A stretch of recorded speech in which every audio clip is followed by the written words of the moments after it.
and welcome to The Straw Hat with Rabbi David Wolkenfeld and Rabbinate Goldie Guy.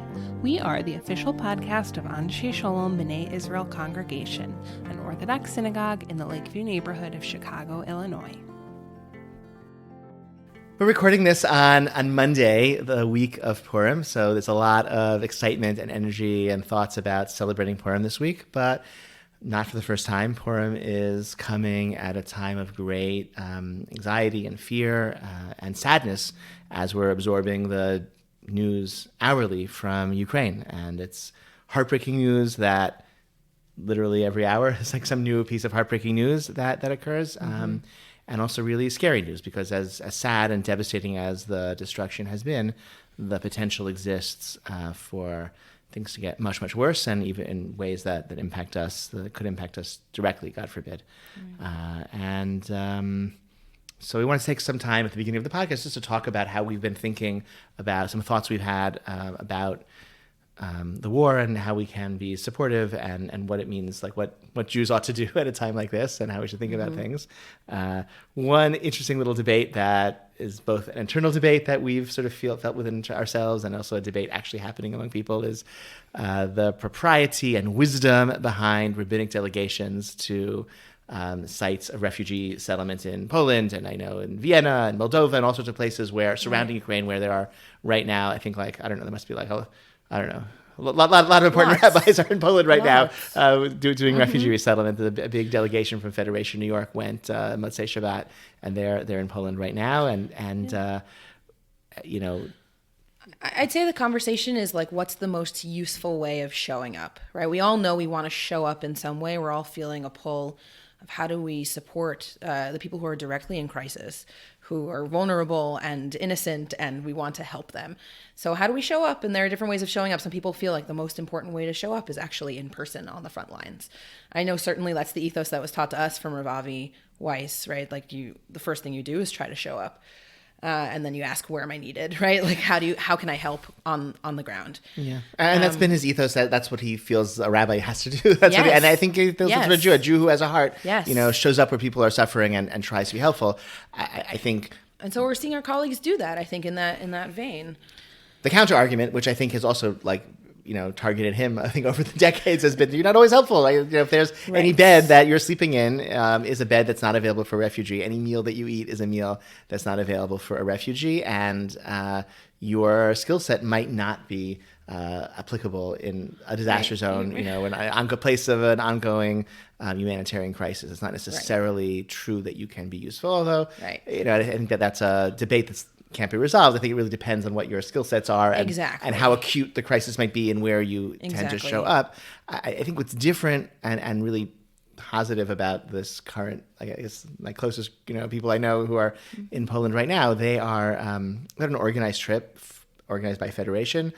Federation Systems in North America has raised and transferred millions of dollars in the last 2 weeks to refugee resettlement in Ukraine, and so that money was raised by the membership of the congregations these rabbis serve. And I think if these rabbis are able to come back to their congregations or record videos from refugee sites in Poland and say, here's what we're doing right now, here's what the organized Jewish community has done and is doing with the money that you gave us, and and this is an ongoing need that will exist for the next 6, 12, 18 months, I think that will inspire a lot more generosity. That's really crucial for the needs of these refugees to be met. So I think that's a very that our different connection isn't only abstract, like it's felt and real. And that's what they're showing. Exactly. It's not I'm here as your representative to be a caring face on the front lines. No, it's like you, I'm your shliach, I'm your emissary. You raise money, it's being spent, by these organizations, and I'm here sort of to show you how we've spent your money, and will please God raise, millions more to make sure that the needs of these people is being met. And and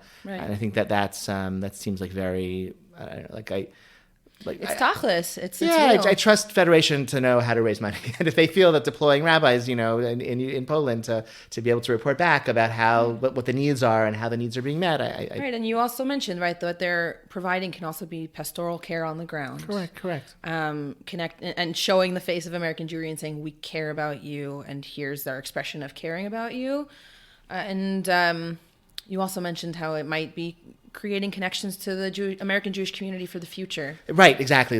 It's very likely that many of the Ukrainian Jewish refugees currently in Poland are not going to be able to return to their homes in Ukraine, and some thousands of them may end up in the United States and in our communities and in our shuls, and this could be seen as a first step in welcoming these refugees, those who want to, those who make it here, to our communities. We could, a year from now, we could be celebrating Purim with Ukrainian Jews as sitting beside us in shul, and so if these rabbinic delegations help them feel welcomed into the American Jewish community, that's also, I think, a very valuable sort of use of resources. So I kol hakavod to my friends and colleagues who are there, but I think but also I guess kol hakavod to those who are, to be suspicious of rabbinic egoism is not a bad thing. I think it's definitely a risk that comes with the job, and I think those who are, supporting from the sidelines with their money and with their prayers and their activism, I think it's showing up in a different way. Yeah, right. Correct. And of course, there are also colleagues of ours who are active in European Jewish communities who are already there and well positioned, in a kind of hashgacha, meant to be there kind of way in order to help the Ukrainian communities resettle in their neighboring countries or feel supported from neighboring countries. So I've friends and colleagues who are the heads of Hillel Germany, Rabbi Rebecca Blady and Rabbi Jeremy Borovitz. Mm-hmm. Okay, I keep thinking another name, but Rabbi Jeremy Borovitz. I just know them as Blady and Jeremy. So okay. I've been following their work, and they've been doing a lot of great work on the ground, collecting supplies, organizing to use their connections to Ukraine. Jeremy lived in Ukraine on a service mission for a number of years, and he has connections there. So they did a briefing call with a group of Maharats, and they told us of work they've been on the phone 24/7, helping people at the borders, helping them to secure ways to escape and to resettle in other places. And so they've been doing real pikuach nefesh, saving lives work around the clock. And they themselves have cleared out space in their own home, and they've had their community rally around them, and they've built beds in order to house refugees in their home. Wow. They've been doing phenomenal work, and my little contribution is donating to them, and as I see their work on the ground, and that's how I've been staying connected through their social media too. They're in Berlin or Frankfurt? They're in Berlin. Wow. They started with base Berlin, and now Rebecca is the director of Hillel Germany. Amazing. I've seen the photographs of trains going into Berlin filled with refugees. What a right. The historical resonance of that, really just it's wow. yeah, really, really powerful, so it's there's in the midst of the tragedy, there's human kindness and in a heroic way, and that's really powerful. Yeah, and they found themselves rebuilding Eastern European, Jewry or just European Jewry, and they found themselves in the middle of this historic moment, right? Mm-hmm. They came to serve and found themselves able to serve in ways they couldn't have known. Yeah, another facet of this, which has been really, which I spoke about a week ago on Shabbos, just the beauty and strength and vitality and diversity of the Ukrainian Jewish community is something I'd never known about and never really appreciated, and it emerged in the last 30 years, and it's just tremendous. There was huge. The Tradition Journal has a podcast, and they interviewed a few days ago a Karliner Chassid who was sent by the Karliner Rebbe 30 years ago to build a Jewish community in Lviv, and he did so. And as he described Jewish life there, just so it's vibrant, really vibrant, and he said it was the freest, most open Jewish community in Europe in his experience. Just in terms of the degree of just social support to Jewish life and the proudness and openness of Jewish life there, sizable community, right? So what a tragic thing that we're learning about it as American Jews. In this way. No, it's really right, exactly, right. So we have such a myopic, we're so insular in what we, our conception of where Jewish life exists, and it's not just America and Israel. yeah, exactly, and Sorry. Exactly. And whatever my stereotype that I had in my mind was really false, and so hopefully the community can reestablish itself and will survive and rebuild it. But and we'll have a chance to visit this gem of a European Jewish community. But that was that's also been in my mind a lot, as I'm learning about something as it's in the process of being systematically destroyed. So you spoke this past Shabbat, the fourth annual Shabbat Zachor Shiur on militarism as one facet of kind of our understanding of Amalek and the mitzvah of Zechirat Amalek. So that was also very resonant in light of the war. Rabbi Zach Truboff wrote a great essay that was published on Lehrhouse about this, about how Amalek represents this will to violence, right? This desire to be violent and exert power just for the sake of flexing those muscles and showing people that power and maintaining militaristic power just for the sake of that, not for any like beneficial cause, if there is a beneficial cause to war, right? And they exert this power not due to any provocation, just because they can, right? And Amalek, and like classically is also understood as attacking the most vulnerable, right? There isn't an opponent here that is worthy of war. They attack the stragglers at the back, right? The people who are the weakest and the most vulnerable at that time. So that's what we're fighting when we talk about destroying Amalek. We're commanded to try and dismantle this and obliterate this from the world. So I've been, so Rabbi Truboff's essay was sort of an explication of like 100-year-old drasha by Rav Moshe Victor Amiel in Drashot Elami, and I've been reading through the original from Amiel. I think his drasha are not in print, but I was able to find a secondhand copy like a year ago. And he was an amazing. He won a competition. Like he was elected chief rabbi of Tel Aviv. The other candidates were Rav Joseph Soloveitchik and Rav Herzog, later the chief rabbi of Israel. Right, so he won a competition. He won the vote. He won like the rabbinic contest against those two.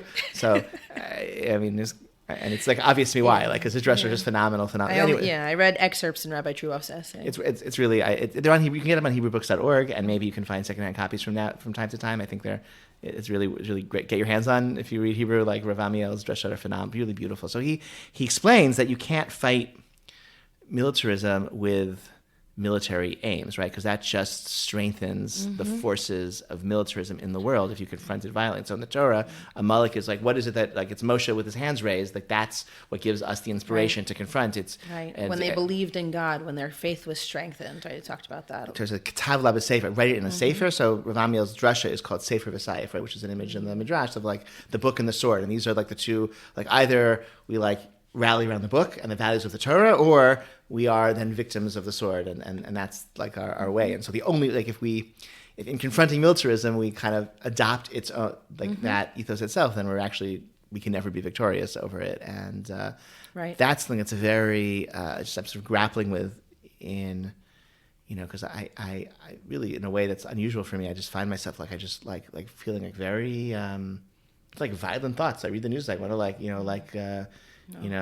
they're like, there are thousands of like veterans or American flocking to Ukraine. Like, I want, like, I kind of want to join them. I want to go there, right? I'm sort of like cheering on the Ukrainian army as I'm like, reading the news and so I think look, they're defending their lives, they're defending their neighborhoods and their cities. That's a just cause, and they deserve, I think. Right. Rav Amiel writes about this, right? He says, like, clearly we need to defend ourselves, right? That is obviously going to be part of our response, but we can't adopt the ethos of violence. Exactly. So that's the piece violence. Right. So how do we? So like we have to remember what we're there for. Correct. Right? And I think there's a real risk of like allowing those passions, to be, they're very corrupting and they're very seductive and dangerous in that way. So I think and sometimes I'm sure in the midst of war, like the lines feel blurry, right? Because there are echoes of this in Tanakh, which I also talked about in my shir, that Rabbi David Silber talks about this in the context of Shaul's war with Amalek. That when Shaul goes to war with Amalek and he's commanded to destroy the entire nation, he obliterates the people, but spares the beautiful animals and the good animals. And it doesn't say, right, later on, his alibi is, I was saving them. The people and I were both motivated to save these animals for sacrifices, for the sake of God, right? For the glory of God, I saved the animals. But Shmuel Navi calls him out on this and says, what are you talking about, right? That's not what you were commanded to do. And also in the original context, when Shaul saves the animals, it doesn't indicate that was his intention, that he really wanted to, and Shaul collected the animals for the sake of korbanot, for the sake of sacrifices. It doesn't say that. It seems like he only saved them for his own purposes, and the way that Rabbi Silber interprets it, is that Shaul also gets kind of infatuated with saving, right? He is able to destroy the weak animals, but he's like, well, no, not the strong, beautiful ones, right? That's what I'm drawn to. That's what will be part of my, growing nation and part of our dominance. And that's not, right? That's part of him kind of internalizing this Amalek feeling, right? Of saying, no, save the strong ones, attack the weak. And that's something that we're fighting against, not to internalize that feeling of like use our power against the vulnerable. We have to remember that we're fighting that impulse. We're fighting Amalek. So before we recorded, we had a conversation about Matznot Evyonim, the mitzvah to give gifts to the poor on Purim. We discussed whether that money should be diverted or we should add to those in refugees in Ukraine, and is that a worthy direction? Is it better to seek out needy people in Ukraine for your gifts on the day of Purim, or Aniyei Ircha Kodem, right? Should you provide for the poor amongst your own first, as the Rambam teaches us to do? Yeah. So I think the answer is both. Yes, and if you're able to, right? Certainly, people who are refugees and you've left everything behind are worthy recipients of Matznot Evyonim and other forms of tzedakah. I don't think it's that we should allow that to come at the expense of the poor in our midst who depend on our Matznot Evyonim year in, year out, and have been received. So we're not. The shul is not giving less to the sources that we have supported in the past, but I think everyone should also find ways to if you give. have the means to do so, right, to find ways to give in Ukraine or to support Ukrainian refugees. And I think this would be a good year to find the means, right, to like kind of dig deeper and even at the expense of something that you would purchase for yourself. This is a time of crisis, and it's the amount for a meal, right? That would be the mitzvah, right? Yeah, right, and the small amounts can make a difference to people. The shul's normal allocation, we give most of the money to Jews, and we give most of the money to local causes, but we also give to Israel and America, and Jews and non-Jews. So we support Lakeview Pantry, and we support the Ark. Those are two local causes that directly support poor people, and we also support Leket Israel, which is a very important and effective food bank in Israel, and we also enabled Yeshivat Eretz Tzvi to provide a Purim Suda to Chaylim at a Jerusalem army base, which the soldiers would have. They're not hungry. The army would provide them with meals. But I think it's a way for them to have a festive Purim, which I think is also very much in the spirit of the mitzvah of Purim of Mishlach Manot and Matznot Evyonim, that we're enabling these Chaylim to have a festive Purim meal while they're serving and protecting Am Yisrael in this way.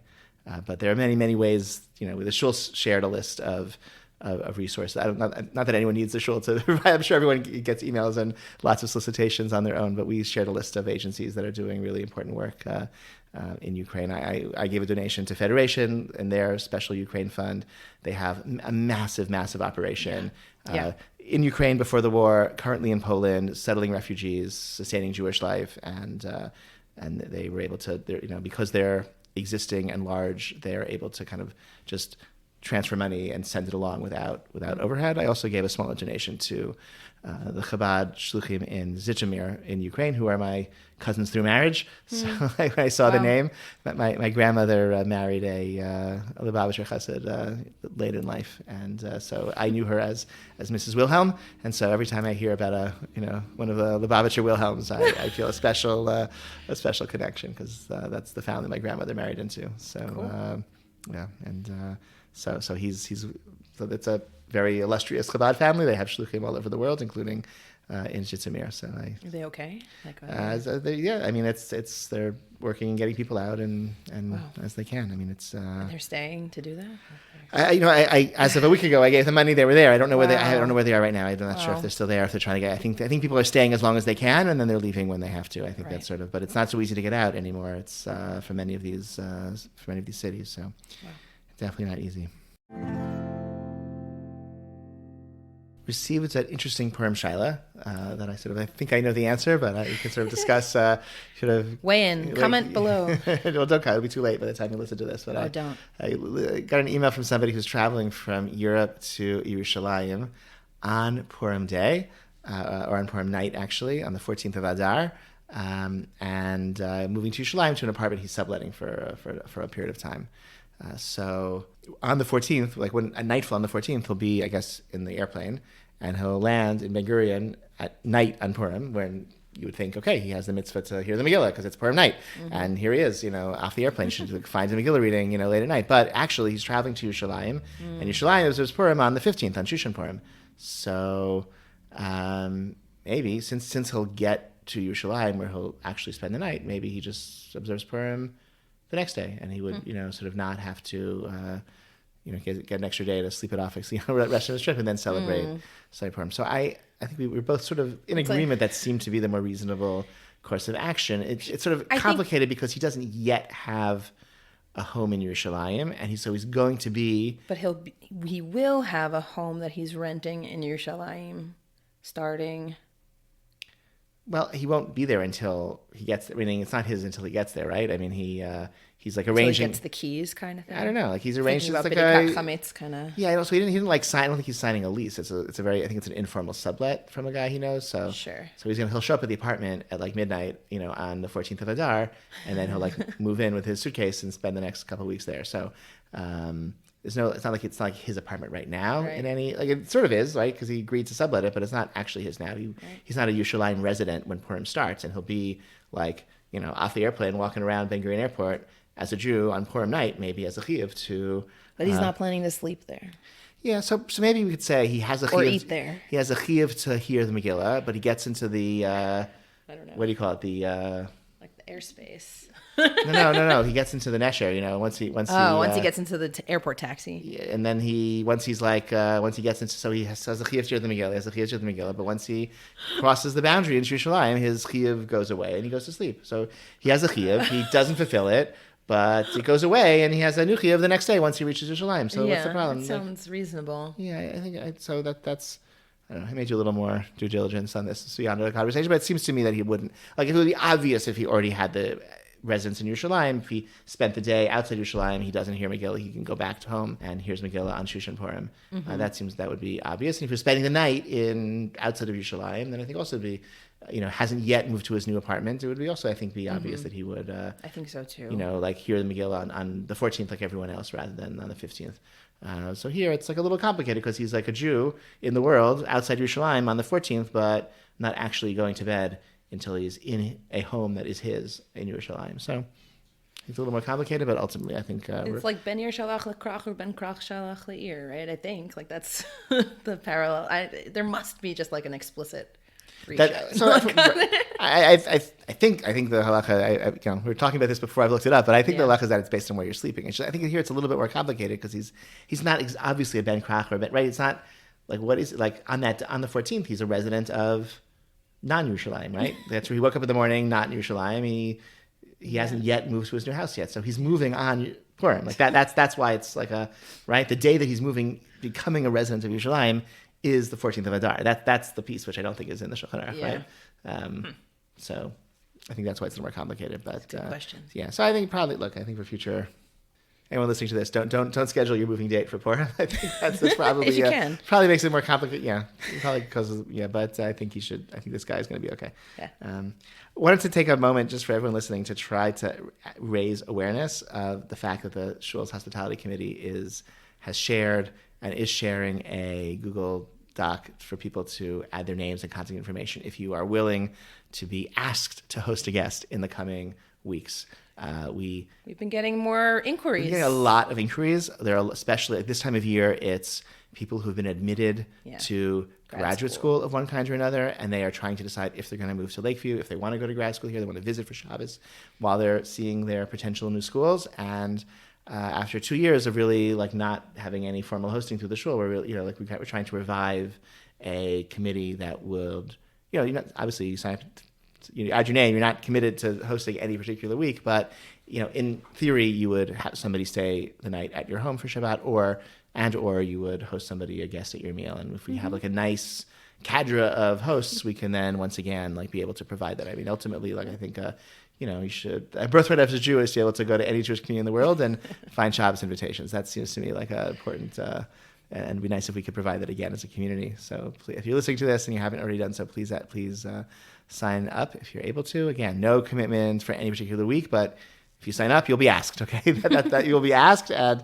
hopefully there'll be some occasions in the coming months where you'll be able to host someone.